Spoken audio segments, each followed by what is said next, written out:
Hello, I'm Ania Lichtarowicz, and this is Somewhere on Earth, the Global Tech Podcast.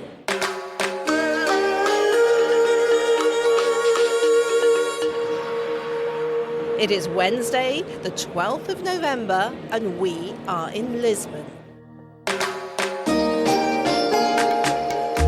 And coming up today.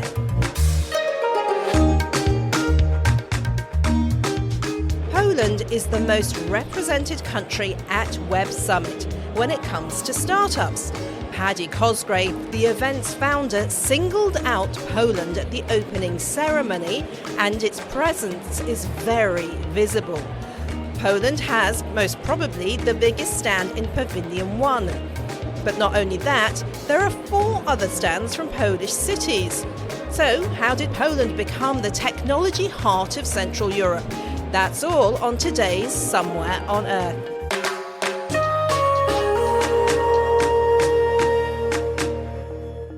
Poland's tech ecosystem is rapidly growing with significant investment in sectors like software, education and fintechs. Startups are expanding globally in Europe, the Middle East and the US.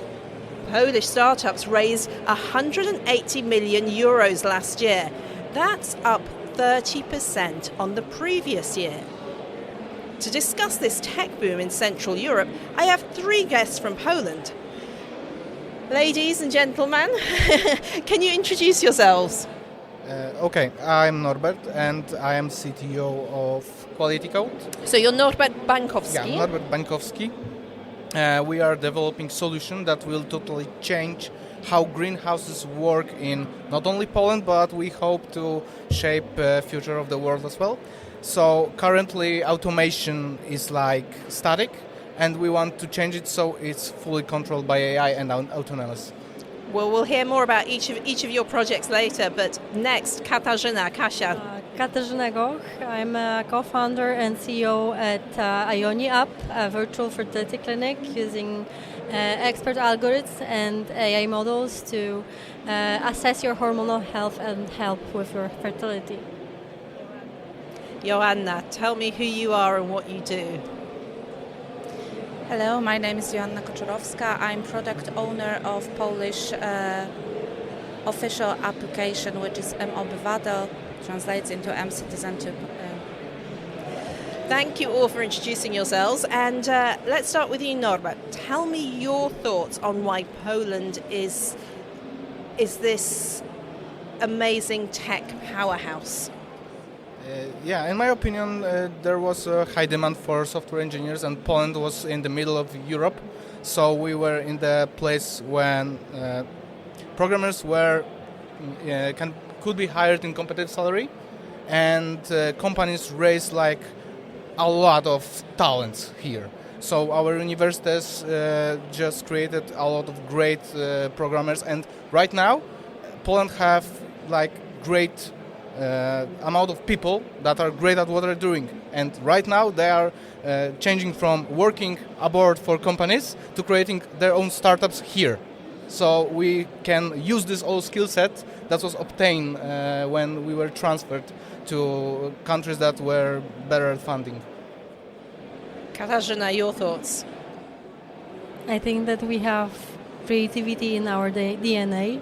So a kind of innovative mindset combined with well-educated people. This is the trigger. That's the key. I mean, yeah. I always, as many people know, I have dual nationality and being born in the UK, yet I was brought up very Polish, and it was always drummed into me that Poland really was a force to be reckoned with when it came to engineers, mathematicians, scientists, yet the world doesn't really know. I mean, most people don't know that Mikołaj Kopernik, as you know, I know him, was Polish, do they? Joanna, what do you think? Well, I think that we did have a starting point a little bit farther in the history than other countries, and it also gave us the possibility to learn from the experience of other countries, and we're really developing very fast since the 90s and 2000s. It's usually easier to build on a blank paper than to re-engineer something that is already done. And I think this is also our advantage that we used very well. Indeed. So let's turn to you, Norbert. Greenhouses. Yes. Tech and greenhouses. Now, we know there is a lot of data in greenhouses and can be collected. I mean, people will think, temperature, humidity, maybe the moisture of the soil, but there is so much more, isn't there? I've been learning from you, there is so much more. Yeah, for example, there are systems that track light, because different vegetables need different light percentage of red compound or blue compound, and this changes even when stage of the vegetable changes, like by the time. So a seed is going to need a different Yeah. wavelengths of light. A seedling is going to need different wavelengths of light, as is a fruit that's ripening. Yeah, and also the visuals, like monitoring with cameras, because you can see stuff happening on the leaves, for example. There is a lot to collect, and right now, in Poland, there is not much of this data collected, and it can be used in future to get the idea what vegetables or other flowers or mushrooms really need to grow best, right? So we are wasting this data. Absolutely, yeah. I mean, it certainly does sound as though a lot of data isn't being used as it could be. And there are apps already where farmers could use to identify something strange on a leaf. Could it be a fungus? Could it be something else? And give them an early warning. But you're trying to put this all together. And this is the problem you have, isn't it? Because you need to collect the data, yet you need to already have a platform. It's a bit of a chicken and egg situation, isn't it? So tell me how you're doing that. Yeah, so we need to gather a lot of data, but in order to sell our product, we need this data. So we come up with the idea that we give the product that is valuable by itself without any AI, right? Okay. So complete management and reaction and steering, because this is fun. Current IoT systems are usually hard-coded, and to change them, you need to call automation specialist that will reprogram stuff. More advanced systems, of course, have some possible things like manual steering. But to change the code via an app, so it runs automatically, no one ever is doing that from my knowledge.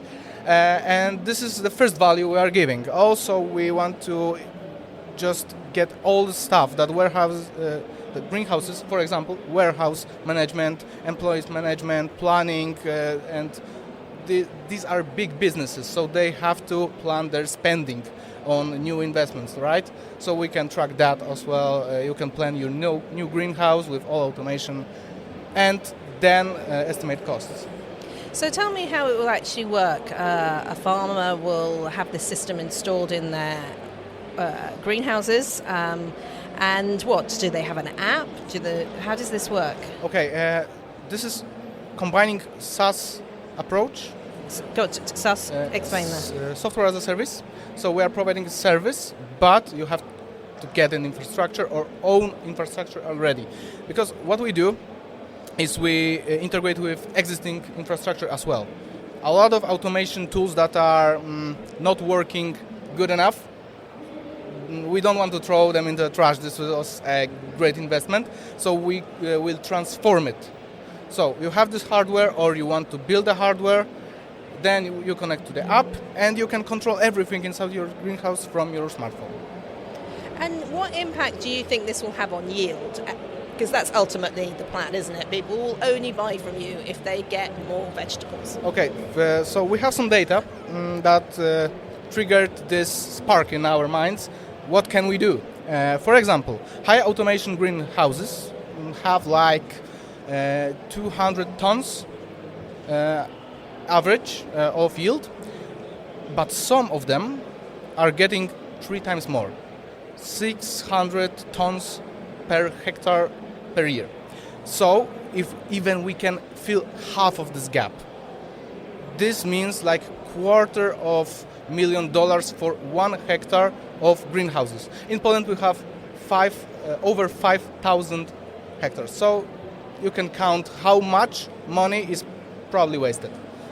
There's money and there's also energy, Yeah. cost to the environment. So it's a potential win-win, isn't it? Yes, because sometimes you don't need to focus on increasing yields. Sometimes you want to lower energy consumption, water consumption, etc.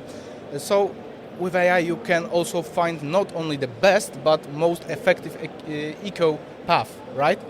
And in terms of ecology, there is some thing called hydroponics. Yes. They developed this new way to harvest plants in any environment. And for sure this is one benefit. Water is in closed circulation, so you don't waste any water. In Poland, this is not as a big problem, but it is a little to save water. In terms of best places this can be applied is Middle East, of course. And of course this is something that will be much more ecological. Absolutely, absolutely. So tell me about the time scale of things. You are currently gathering data. What's the situation? When can we actually see it literally in the greenhouse as opposed to the field? Gathering data takes years, right? Because you have to compare many seasons to get the feeling what is happening really, right? We currently have an app that is working, so we are looking for as many clients to gather as much data at this moment. Okay, so hopefully we will watch this space, stay in touch. Now moving on to you, Joanna. You work for a company that has that's been working on a very major project that is going to impact absolutely every single Polish citizen in Poland and outside of Poland. And also it's an app that the government would use to train, to manage its civil service as well. So tell me about the app. What is it and what does it do? Yes, I'm from the Center for Information Technology, and we are developing applications, software, any technological solutions for the Ministry of Digital Affairs in Poland. I think that our most famous product is m-obywatel, mCitizen. It is an application that gives you a mobile ID that since 2023, middle of the year, in Poland is equal to the physical ID. The only difference actually is that you can't travel abroad with this document. So our application is growing very fast. Since 2023 we implemented a lot of new documents, digital mobile documents, also a lot of services. And with upcoming EIDAS 2, the novelization of the regulation of the European Union, the wallets across Europe provided by the countries, member countries of European Union will be able to work cross-border, will be able to be interoperable. So EIDAS actually opens for us the whole new gateway to public services, also for commercial businesses. In Poland, with m-obywatel, we do have cooperation with public institutions, of course, but we also are open for integration of our application with commercial companies that can integrate it into their business processes. So we think that the key to have an application that is as popular is to find use cases that can be actually used by our citizens in their everyday life. We say that m-obywatel has it easier, and that's actually what we are doing. Right now we have over 10 million users. We have over 1 million logins per day. That's a lot. So I think, that's a quite big Now I have number. to explain to the listeners that I've experienced bureaucracy in the UK. I lived in Belgium for a while, in Switzerland for a while, and in Poland. And Poland by far had the worst bureaucracy and red tape. My eldest daughter's moved recently, and I'm going to go and sort my ID out, and then just tear emojis, because it's known to be absolutely soul-destroying, pages and pages of forms before. I remember going to the Polish consulate and it was hours, but I went recently to apply for my Polish passport, it was, can you hear that? That click of the finger there. That was how quick it was with these new systems. And m-obywatel, Mobile Citizen, was at the heart of that whole system. It is transformative, and it's not only about getting your passport or getting a license for something, it's also in the education system, isn't it? Yes, so right now, right from the application, you can apply for a new ID card in Poland. But also this year, in September, we launched a new version of our application, which is m-obywatel Junior, and it is for our youngest citizens. So at school, you are getting credentials to the educational system that Ministry of Education is providing for the schools.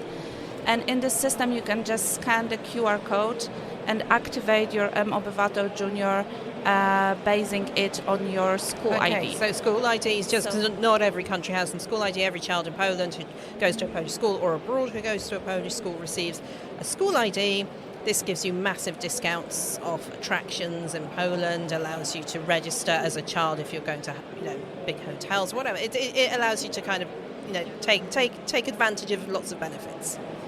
Yeah, and this is our way, to start showing kids in Poland how to use your mobile identification, how to use your mobile IDs, how to have a cyber hygiene.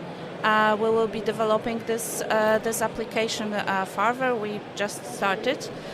So now you have the school ID, but also you should remember that usually with smaller kids, the ID is used by the parent, not by the kid, so you can also have it as a parent in your adult m-obywatel application and still use it for discounts, as you said, probably. So everything in one place, no looking for those little cardboard bits of paper that you used to have and what have you. It should all exactly be there. But the platform is also being used for training, isn't it, within government departments?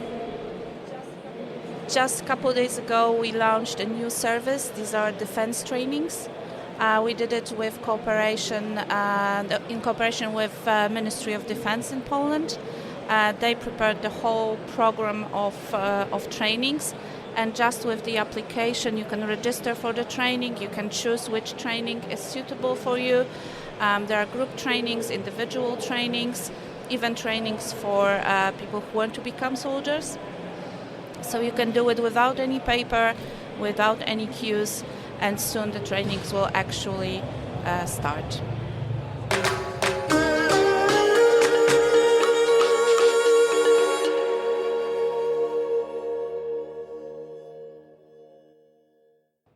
Now, oh my goodness me, we've just had this rumbling noise, and again, the podcast booth is right next to one of the major stages at Web Summit, so I don't know if they're wheeling kit onto the stage, but something's certainly happening over there, so bear with us, lovely listeners. Hopefully that will filter out. Oh, I think we have some applause as well, so it's all happening next door. Joanna, thank you for that. And now, Katarzyna, tell me about your fertility app.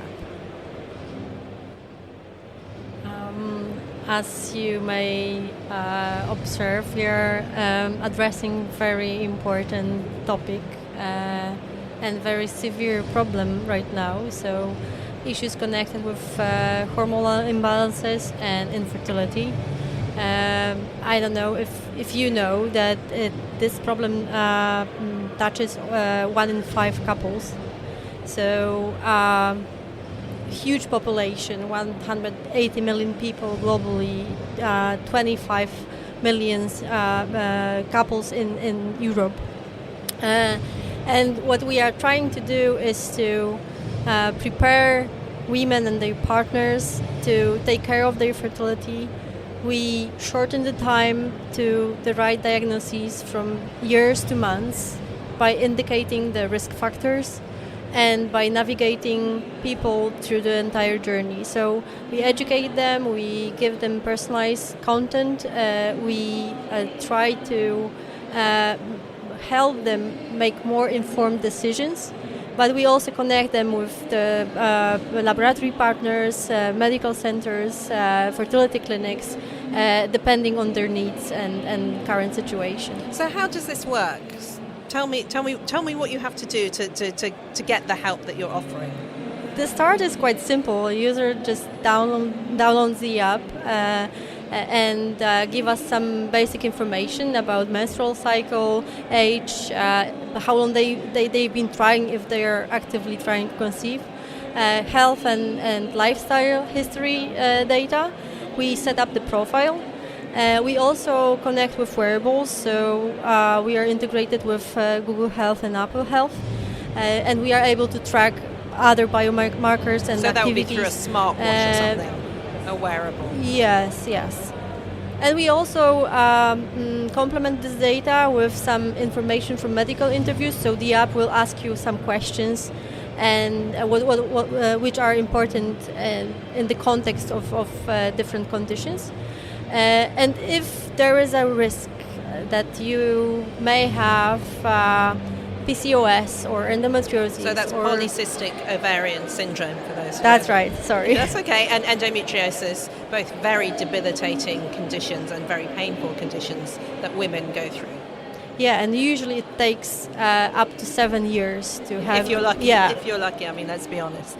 So yeah, and the app can also pick up and suggest that perhaps something like that might be happening? The app will suggest you what you can do by yourself, so in terms of your lifestyle, diet, your everyday behavior, but it also recommends you some packages of tests you should undergo, or help you to find the right specialist or the right clinic with the offer that it's adjusted to your situation. Okay, now this is quite sensitive information, Katarzyna, isn't it? I certainly wouldn't want my personal, menstrual cycles, etc., to be at risk, shall we put it, of being hacked. How do you ensure that your data is anonymized, and how do you ensure it's safe?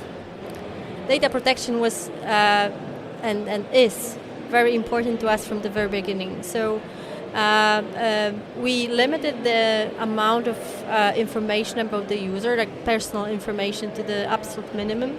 So we demand just from an email address from the user, and we also separated and encrypted to data bases. So on one hand we have information connected with your account, and on the other hand there is a database with your health data. So they're not linked at all. So you couldn't go and say, hey, Anya's information is linked to this particular thing, because they're separate, so you couldn't find. They are separate and encrypted, and of course we have also implemented a lot of policies connected with access to the data, so only a limited amount of people have access to this information.